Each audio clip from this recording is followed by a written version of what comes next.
sabilillah, dan berinfaklah kalian di jalan Allah. Fisabilillah itu di sini infaknya adalah untuk kepentingan jihad fisabilillah, untuk urusan dakwah, untuk urusan perjuangan. Jadi bagaimanapun kondisi kita, bagaimanapun keadaan kita, Allah Subhanahu wa taala menggunakan kalimat perintah, wa anfiqu, dan keluarkanlah, infaklah di jalan Allah. Oleh karena itu kita berinfak di jalan Allah Subhanahu wa taala sesuai dengan kemampuan kita. Infakkan tenaga, karena di dalam ayat ini tidak dikatakan wa anfiqu bil mal, ya, tidak ada di sini wa anfiqu fi sabilillah. Artinya keluarkan, ya sampai kosong tenaga, sampai lemes tenaganya. Wah, ini belum lemes, belum apa, sudah nggak punya apa-apa Ustaz. Kan di dalam satu hadis disebutkan Rasulullah bersabda, bima tadkhulul jannah, la shadaqatun wala jihadun.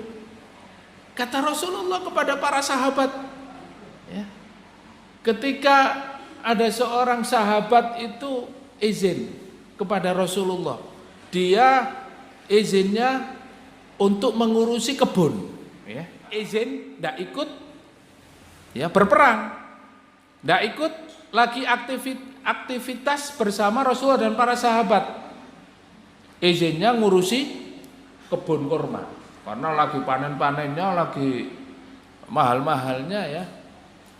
Terus bilang kepada Rasulullah, nanti ya Rasulullah, hasil panennya ini nanti saya gunakan untuk infak fisabilillah, untuk jihad di jalan Allah.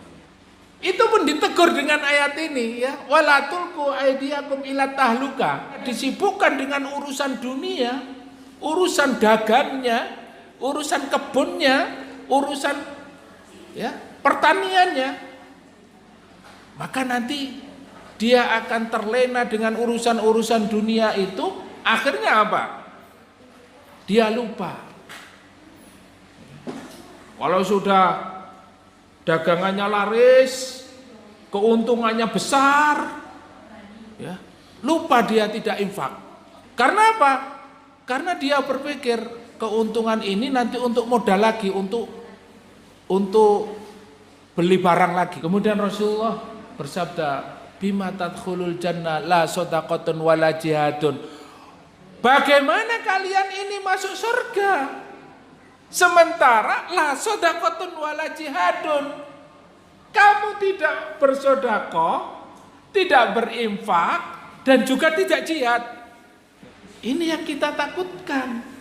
Ya, kalau sudah tidak lagi kita mengeluarkan harta untuk perjuangan, ya, paling tidak kita punya kontribusi dengan tenaga kita. Ustadz, saya kalau tenaga ini sudah tua, Ustadz, sudah tidak lagi kuat seperti yang muda dulu, ya. Nah, kontribusi dengan ilmu kita, dengan pikiran kita. Kita sumbangkan ide-ide kita, menginfakkan seluruhnya untuk Islam, ya, tenaga, waktu, lebih-lebih lagi harta. Wa anfiqu fi sabilillahi wa la tulqu bi aidikum ila tahluka. Dan berinfaklah kalian di jalan Allah, dan jangan kalian menjerumuskan tangan kalian kepada kehancuran. Maknanya apa? Fakanatit tahlukatu fil iqama fil ahli wal mal wa tarokal jihad. Jadi yang dimaksud dengan kehancuran, kalian menjerumuskan diri kepada kehancuran tadi itu, ya, adalah kalian sudah merasa nyaman-aman berada bersama-sama dengan keluarga, ya, mendapatkan harta yang banyak, ya, dagangannya laris, perkebunannya juga panen, semua pekerjaannya lancar, ya. Watarokal jihad, akan tetapi kalian meninggalkan jihad. Nah, jadi yang dimaksud dengan menghancurkan, menjerumuskan diri kepada kehancuran itu adalah tarokal jihad. Yaitu apa? Meninggalkan jihad. Sudah tidak lagi mau berjuang, ya. Sudah tidak lagi mau berinfak di jalan Allah. Sudah enggan, ya. Jadi yang dipikirkan itu adalah kehidupan dunia.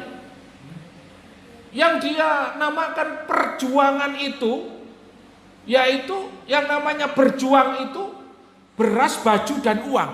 Jadi ya perjuangannya mencari beras, baju, dan uang. Berjuang itu namanya berjuang. Identik dengan urusan dunia, dan dunia. Sudah tidak lagi memikirkan jihad, sudah tidak memikirkan lagi dakwah. Bahkan tidak ada terbetik pada dirinya untuk memperjuangkan Islam. Maka di dalam satu hadis disebutkan Rasulullah Shallallahu Alaihi Wasallam bersabda, "Man mata walam yaghzu walam yuhaddis nafsahu bil ghazwi mata ala syu'batin minan nifaq."